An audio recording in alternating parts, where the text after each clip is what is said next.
Mike, aren't you going to drive the BMW I bought to celebrate your promotion? My wife Amanda asked, holding the shiny keys with that smile that didn't reach her eyes. I was standing in the garage of our home in Portland, Oregon, looking at the pristine black BMW 3 Series parked next to my 2008 Honda Civic. The new car gleamed under the fluorescent light, its sleek lines contrasting sharply with the cold feeling running up my spine. Her question echoed in my head, mixed with the voice of my grandfather, who had died of cancer 4 years ago. "Don't get in the car she gave you," he had said in last night's dream, his voice as clear as when he was alive. "Mike, can you hear me? Don't get in that car." My name is Mike Davidson, and at 42 years old, I never imagined I would be questioning whether my own wife was trying to kill me.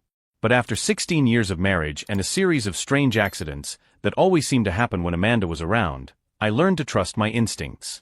And now, looking at that car that was too perfect, my instincts screamed danger.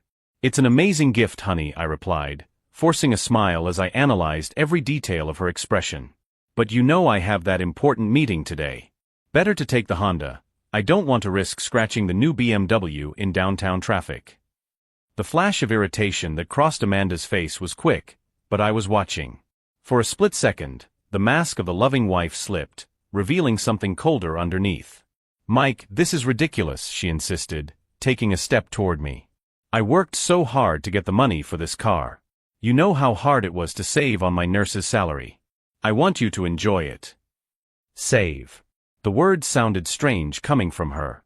Amanda had always been careful with money, but $60,000 on a BMW wasn't exactly the kind of saving a nurse did, even with 3 years of planning, as she had explained. I grabbed the Honda keys from the hook by the door. "Tomorrow, honey. I promise I'll test drive the BMW tomorrow when I have more time to really enjoy it." She stood in the garage, holding the BMW keys, as I backed out in the Honda. In the rearview mirror, I saw her motionless silhouette, and a cold certainty settled in my chest. My grandfather had tried to save me. On the way to the office, my mind drifted back to the last few months. Amanda's insistence that I renew my life insurance. The strange questions about my work schedule. The way she always suggested I try foods or drinks that later made me sick. And now a car. An overly expensive car, appearing out of nowhere, with her insisting that I drive it today specifically. I parked at the accounting office where I've worked for 15 years and sat for a few minutes processing. If my fears were real, if Amanda was really planning something, I needed evidence. I needed to be smart about this. I grabbed my phone and dialed my best friend, James, who worked as a mechanic at his family's auto shop. "James, I need a favor. Can you take a look at the BMW Amanda bought? I want to make sure everything is okay with the car before I drive it." "Sure, Mike. Are you okay? You sound tense." "I just need peace of mind," I replied, not wanting to go into detail over the phone. "Can you do it today?" "No problem. Bring it over at lunchtime." I hung up and took a deep breath. Maybe it was paranoia.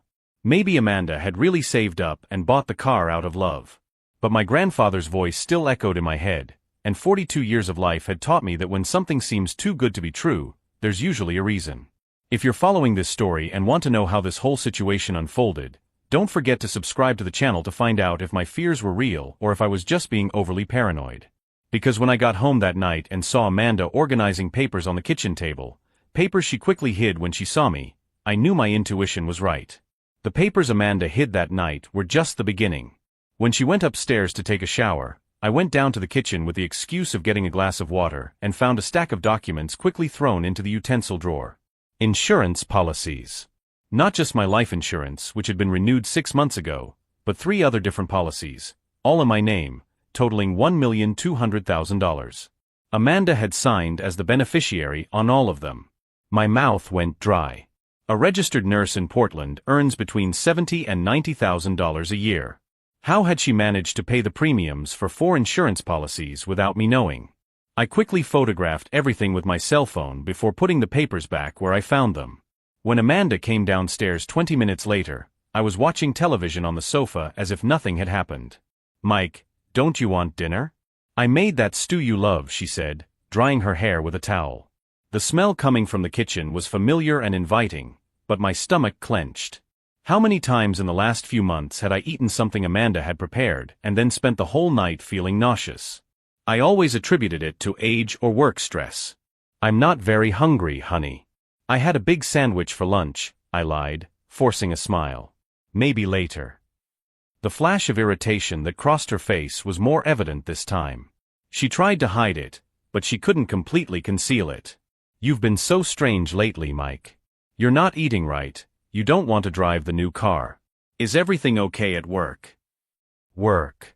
She always redirected any conversation to my job when she wanted to change the subject. As if it were impossible for the problem to be at home. "Everything's great. Just a little tired, you know how it is." The next morning, I called James before Amanda even woke up. "Can you bring the car in this morning? I want to take a look at it before you leave for work," he said, already suspecting that something more serious was going on. "I'll be there in an hour." Amanda was still asleep when I left the house at 6:30 a.m. I left a note in the kitchen saying I had left early for a meeting, borrowing the keys to the BMW from her purse. Driving that car to James's workshop was one of the most tense experiences of my life. At every red light, every turn, every break, I wondered if it would be the last thing I ever did. My hands sweated on the leather steering wheel, and my heart beat so hard I could hear the blood pulsing in my ears. James was waiting in the workshop when I arrived, with the lift already prepared. "Mike, you look terrible. What's going on?" I told him everything. The dream about my grandfather, the life insurance policies, my suspicions about Amanda, the way she insisted that I drive the BMW specifically yesterday. James listened to me in silence, his expression growing more serious with every word. "Let's take a look at this car," he said, turning on the lift. What we discovered in the first hour of inspection made my blood run cold. The brake system had been sabotaged. Not in an obvious or crude way, but with a surgical precision that suggested specific technical knowledge. The brake pads had been partially cut so that they would function normally at low speeds, but would fail completely in an emergency braking situation at high speed.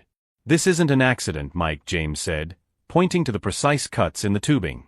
"Someone knew exactly what they were doing. The alterations were made to fail after approximately 50 kilometers of driving." 50 kilometers. The exact distance from my house to the office and back, including the important meeting I had scheduled for yesterday in the city center. If I had driven the BMW as Amanda insisted, I would be dead now. "There's more," James continued, pointing under the car. "See this oil stain here?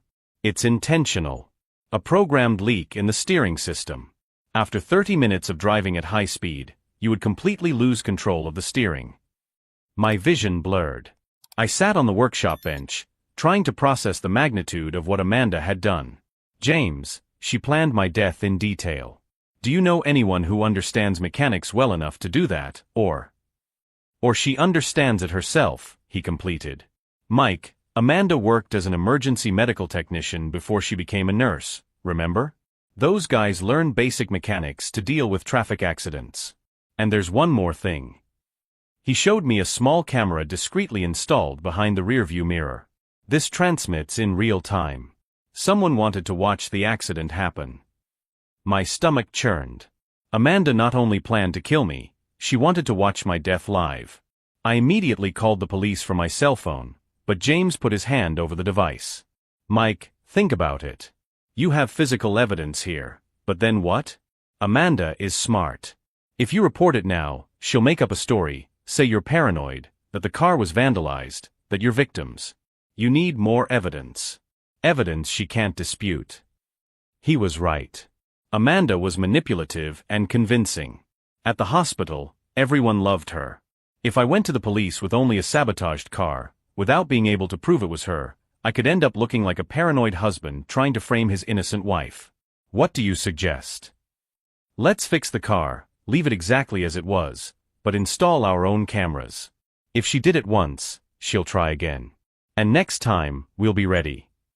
I spent the next 3 hours at the repair shop watching James meticulously document each act of sabotage before repairing everything. He installed 5 discrete micro cameras in the car and a recording system that would activate whenever the BMW was started. "Now you go home, act like nothing happened, and wait for her to hang herself with her own rope," James said, handing the keys back to me. The drive home was even more tense than the drive there. This time, I knew the car was safe, but now I also knew for sure that my 16-year-old wife had tried to murder me. Amanda was in the kitchen when I arrived, preparing lunch. She turned when she heard me come in, and for the first time in years, I really saw her. Her perfectly styled blonde hair, her warm smile that didn't reach her eyes, the relaxed posture of someone with nothing on their conscience. "How was the meeting?" she asked, kissing my cheek as she had done every morning for 16 years. "Very productive," I replied, watching her face for any sign of nervousness or suspicion. Nothing. Amanda was completely calm, like someone who hadn't just discovered that her murder plan had failed. "Mike, did you drive the BMW today?" The question hit me like a punch in the stomach. She knew. Somehow, she knew I had taken the car. Yes, I did. It worked perfectly. "Thanks again for the amazing gift." She smiled, but this time I could see the coldness behind the expression. "I'm glad you liked it. I'm sure you'll have many adventures in that car." Adventures. The choice of words gave me chills. That afternoon, while Amanda was at work, I reviewed our entire life together, looking for signs I had ignored. The notes in her diary about my schedule. The whispered phone calls that stopped when I entered the room. The insistence that I renew all our insurance policies last year. And I found something that made it all make sense. Hidden at the back of her closet, inside an old shoebox, I discovered love letters. Not to me. The name on the correspondence was Dr. Richard Newman, a cardiovascular surgeon at Portland General Hospital where Amanda worked. The letters dated back 8 months and detailed not only an extramarital affair, but plans for a life together once Amanda resolved her domestic situation. The most recent letter from 3 weeks ago contained a phrase that confirmed my worst fears. "I can't wait to start our life together, Amanda. The plan we discussed is perfect. When this is all over, we can finally be together without hiding, and with enough resources to start over anywhere we want."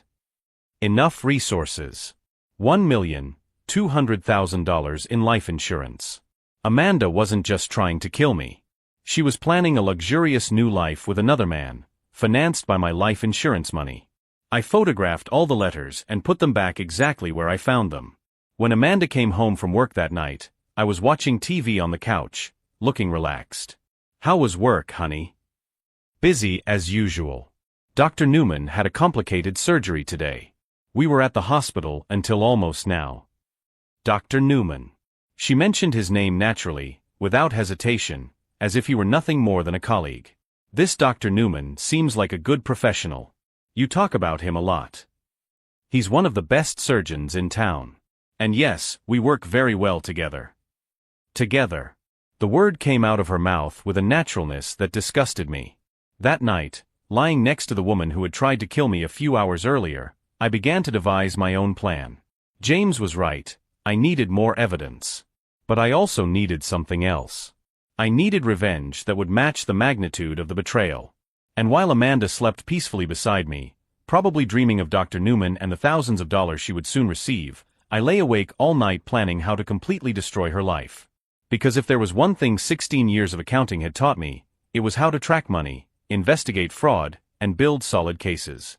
Amanda had completely underestimated who she was messing with. And this would be the last time she would make that mistake. The next morning, Amanda was strangely excited during breakfast. She hummed while making pancakes, something she hadn't done in years, and her cheerful behavior made me even more alert. "Mike, I remembered that we need to renew the home insurance this month," she said casually, serving the pancakes on my plate. "By the way, Dr. Newman mentioned that he has an excellent broker who can get much better prices. How about we talk to him?" Dr. Newman again. She couldn't stop mentioning his name, as if she were testing my reaction. "Sure, we can look into that later," I replied, cutting the pancakes. The sweet smell of maple syrup couldn't mask the bitterness I felt when I realized she was still planning my death even after the car failed. "Actually," she continued, "he suggested it might be a good idea to increase the coverage on the home insurance policy. You never know when a fire or gas leak might happen, right?" Fire. Gas leak. My stomach clenched. Amanda was literally giving me hints about what her next murder attempt would be. "That's a good idea," I managed to say, keeping my voice steady. "Safety first." She smiled, that smile that now sent chills down my spine, and kissed my forehead before leaving for work. As soon as I heard her car leaving the garage, I called James. I need you to come here now. Amanda is planning something new. He arrived in 20 minutes, carrying a tool bag. Mike, you look terrible. Haven't you slept? How can I sleep knowing that the woman in the bed next to me wants to kill me? We spent the next 3 hours inspecting every inch of the house. James checked the gas system, the smoke detectors, the electrical wiring, while I looked for evidence that Amanda had been tampering with anything. It was in the basement that we found it. Hidden behind the boiler, there was a small device that James identified immediately. Mike, that's a timed fire starter. Military grade. Not something you buy at the corner store. The device was connected to a gas line that had been subtly altered. The bomb was programmed to slowly leak gas throughout the night and create a spark after 8 hours.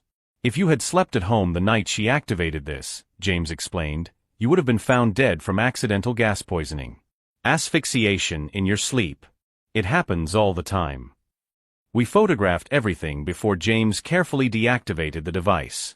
My mind was racing, processing the reality that Amanda not only planned to kill me, but had access to military equipment to do so. James, she must be getting help from someone.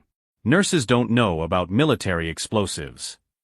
Or Dr. Newman isn't just a heart surgeon, he replied. Mike, you need to go to the police now. This has gone too far. Not yet. If I go now, she can claim that someone broke into the house, that we're being stalked. I need to catch her in the act. That afternoon, I made a decision that would change everything. I called my lawyer, Robert Chun, and scheduled an urgent meeting. Bob, I need your help with something delicate. And we may need to call the police eventually. Robert had been my lawyer for 10 years, ever since I started my own accounting firm. He knew my reputation as a meticulous and honest man. At the meeting, I showed him all the evidence, the photos of the sabotaged car, the fraudulent insurance policies, the love letters with Dr. Newman, the images of the incendiary device. Mike, this is attempted murder. Multiple attempts. Why didn't you go to the police right away? Because I want to make sure she pays for everything, Bob. If I just report her now, she might get a deal, claim emotional coercion, I don't know. I want to make it impossible for her to escape. Robert adjusted his glasses, studying the documents. What do you want to do? I want you to prepare a full complaint, but I also want to set up a situation where she incriminates herself definitively. With recordings, witnesses, everything. Mike, that's dangerous. If she's willing to kill you.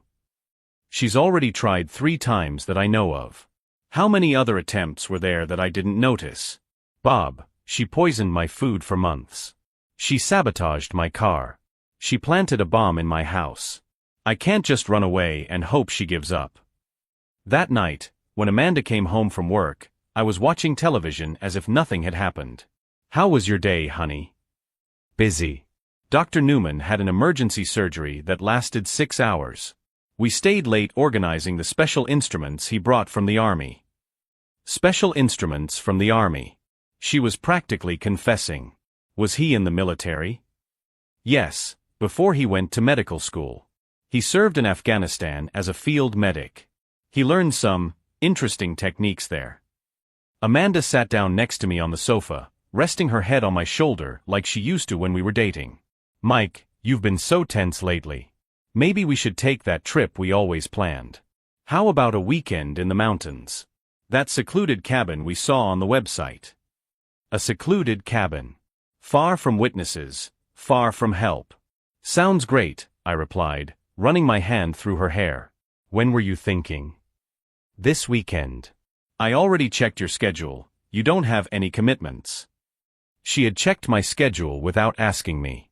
More evidence that she was planning something specific. Perfect. I can't wait to relax with you. That night, while Amanda slept soundly beside me, I sent a series of messages to James and Robert. She wants to take me to a secluded cabin this weekend. It's now or never. We spent the next 2 days devising the most meticulous plan of our lives. Robert contacted a private investigator, a former FBI agent named Steve Martinez. James organized state-of-the-art recording equipment. I began documenting every interaction with Amanda. On Wednesday, Dr. Richard Newman showed up at my house. It was the first time I had seen him in person, and I was shocked.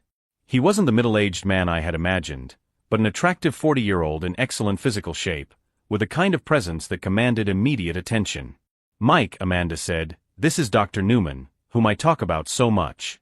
He was passing through the neighborhood, and I thought you should meet."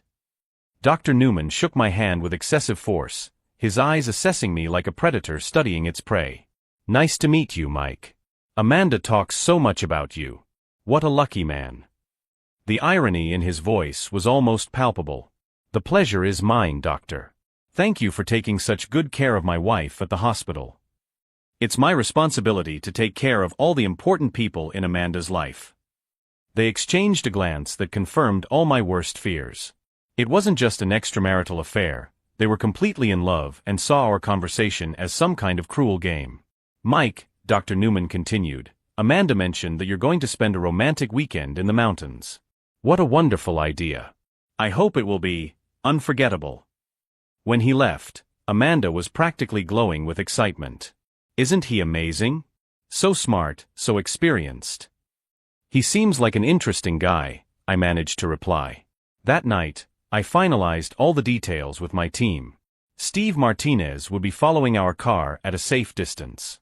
James installed discreet GPS trackers on my cell phone and wallet. Robert had all the documents ready to hand over to the police as soon as we had the final evidence. "Mike," Steve said to me during our last meeting, "are you sure you want to do this? I can just arrest her now with what we have." "It's not enough. She can claim that someone else planted those devices. That the letters are fake. That she's being framed. I need her to confess, planning my murder in front of witnesses. What if something goes wrong?"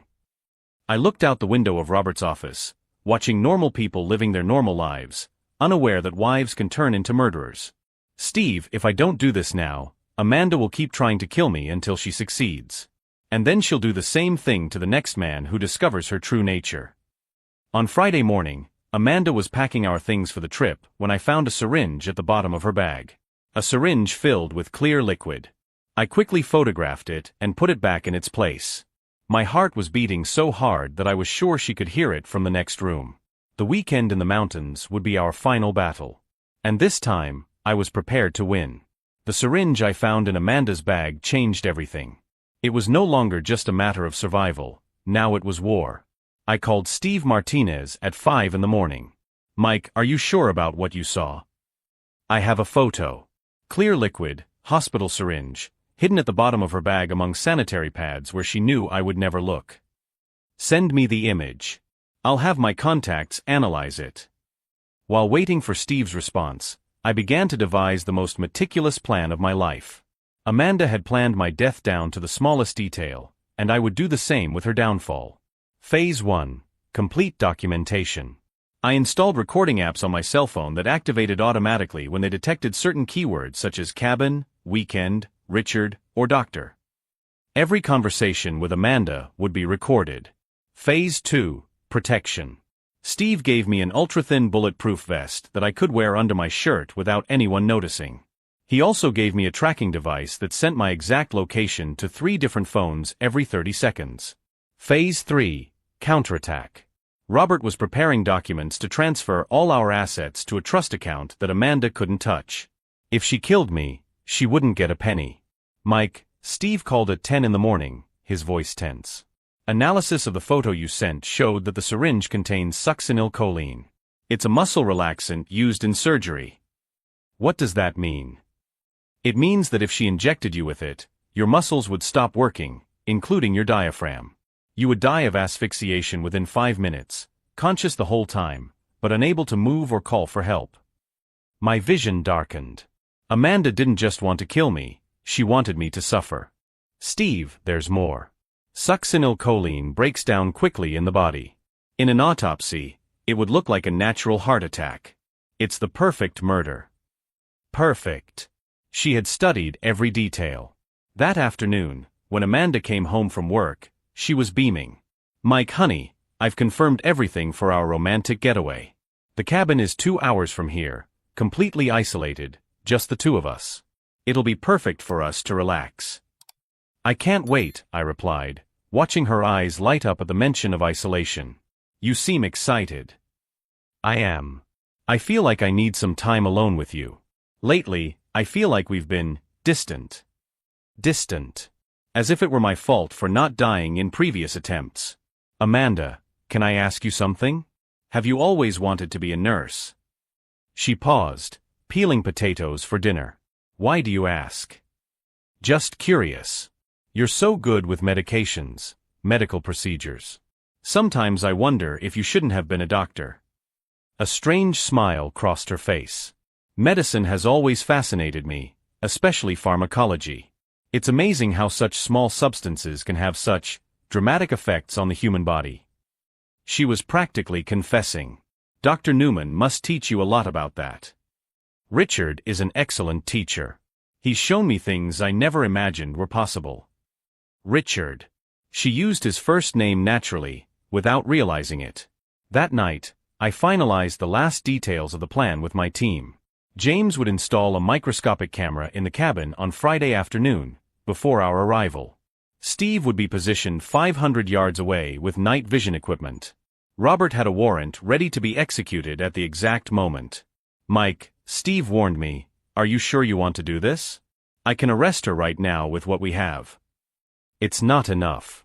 Amanda is convincing, manipulative. She can claim that someone planted the evidence, that she's being framed, that she suffers from some psychological disorder. I need her to confess everything, explaining every detail, in front of witnesses. What if something goes wrong? Steve, she's already tried to kill me 4 times that I know of. How many other attempts were there that I didn't notice?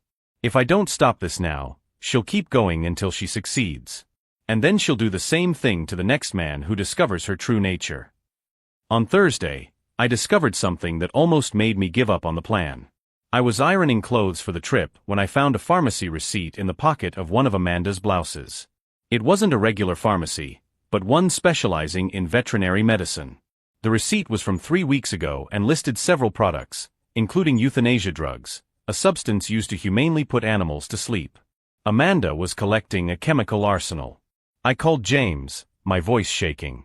She has euthanasia drugs, James. Enough to kill 5 people. Mike, this changes everything.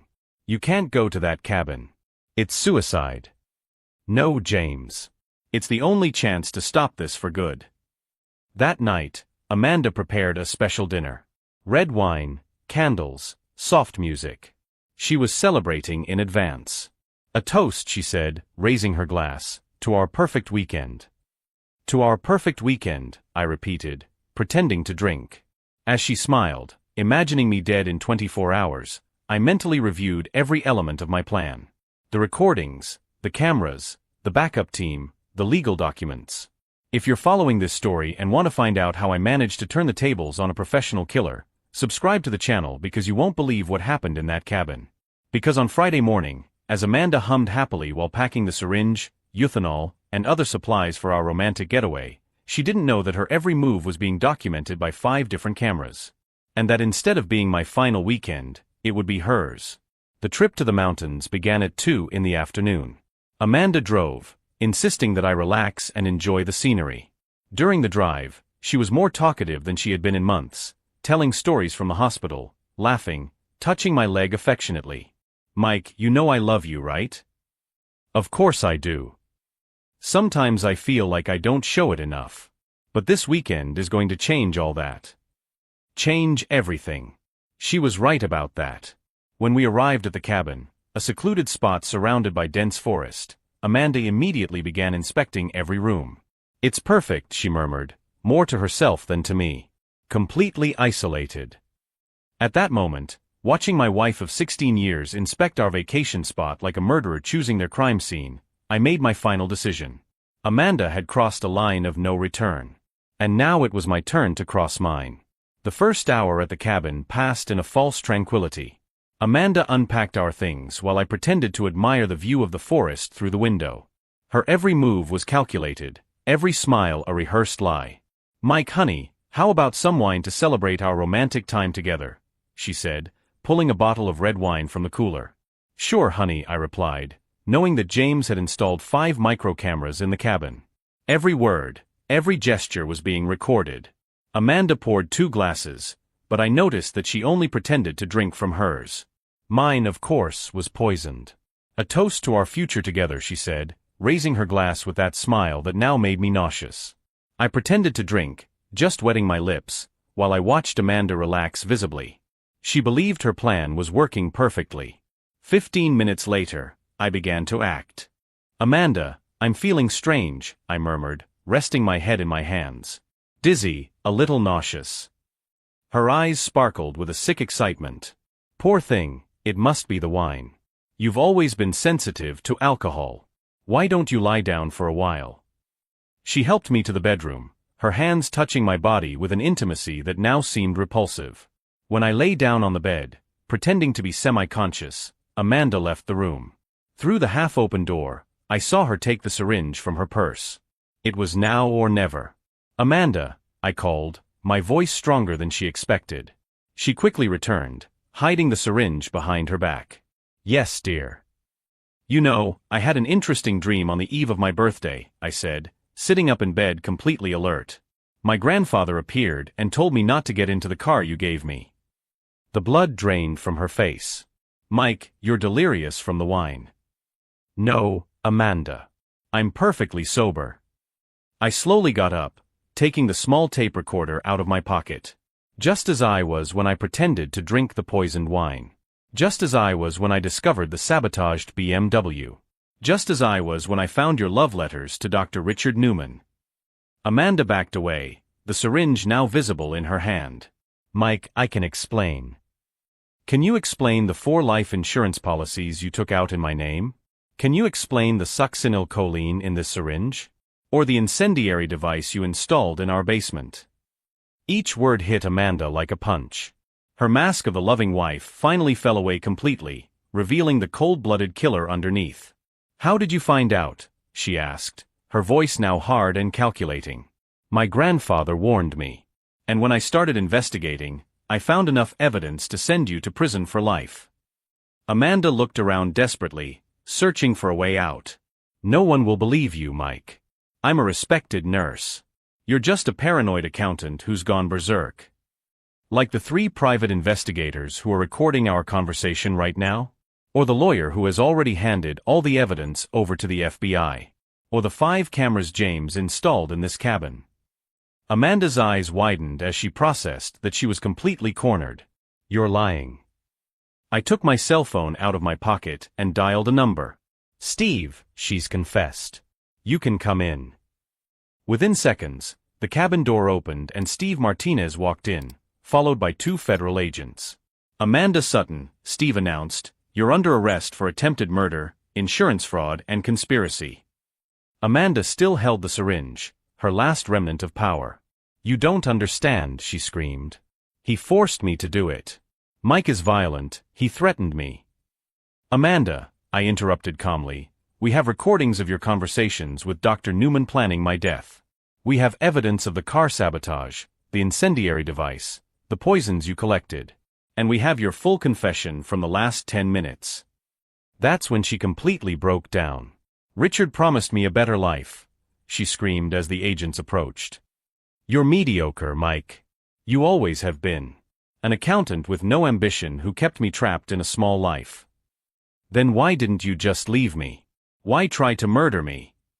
"Because you were worthless alive, but dead you were worth $1,200,000. The full confession. Steve smiled, waving to the hidden camera. "Thank you for clarifying that, Ms. Sutton." When the agents put the handcuffs on Amanda, she turned to me one last time. "You think you've won, Mike? Richard is still free. He'll find a way to get me out of here." "Actually," Steve interjected, "Dr. Richard Newman was arrested 2 hours ago in Portland. We discovered that he used his position at the hospital to obtain the poisons and explosives. Besides, you weren't the first. He's done this to 3 other women in the last 5 years." The shock on Amanda's face was absolute. Her great love, her partner in crime, had never cared about her. He was just another predator using her for his own ends. "Impossible," she whispered. "Richard loves me." Steve showed her a photo on his phone, Dr. Newman being arrested, embracing another woman. "This is Jennifer Walsh, a 23-year-old nurse. His new partner. Dr. Newman was planning to do to her exactly what he did to you. Amanda completely broke down, being carried away by the agents while screaming incoherently about betrayal and injustice. When silence returned to the cabin, Steve approached me. "Mike, are you sure you're okay? What happened here wasn't easy." I looked out the window, watching the police car drive away with Amanda in the back seat. "Steve, for the first time in months, I'm perfectly fine." James arrived an hour later to dismantle the recording equipment. "Mike, you were incredible. You kept your cool the whole time." "James, when I found out that the woman I loved wanted to kill me, I had two choices: break down or become stronger. I chose to become stronger." That night, alone in the cabin, I called my sister Lucy in Seattle. "Mike, how was your romantic weekend?" "Lucy, I have a story to tell you that you won't believe." As I talked to my sister, explaining everything that had happened, I realized something surprising. I didn't feel anger toward Amanda. I felt pity. She had wasted 16 years of a real marriage for a fantasy with a psychopath who saw her only as a tool. The next morning, driving back to Portland in my Honda Civic, I had a revelation that would change my life forever. The money from the fraudulent insurance claims that Amanda had paid illegally would be returned to the companies. But there was something she didn't know. During my investigation, I discovered that Dr. Newman wasn't just a serial killer. He was also a thief who had stolen millions of dollars in medical equipment and hospital donations. And since Amanda was his official accomplice, she would be responsible for repaying every penny. Everything she owned, our house, her savings, even her jewelry, would be confiscated to pay Newman's victims. Amanda would leave prison in 20 years with absolutely nothing. But the real twist was yet to come. Because when I got home and found an envelope in the mail, I discovered something that even my most meticulous investigation had failed to reveal. A secret about Amanda that explained everything, and that would give the last 16 years of my life a completely different meaning. A secret so shocking that, even after everything she had done, it still left me speechless. The envelope in the mail changed everything. It was from a private investigator in Seattle, containing documents that revealed the most shocking truth of all. Amanda Davidson was not her real name. She was Amanda Foster, wanted by the FBI for 3 murders of wealthy husbands between 2005 and 2010.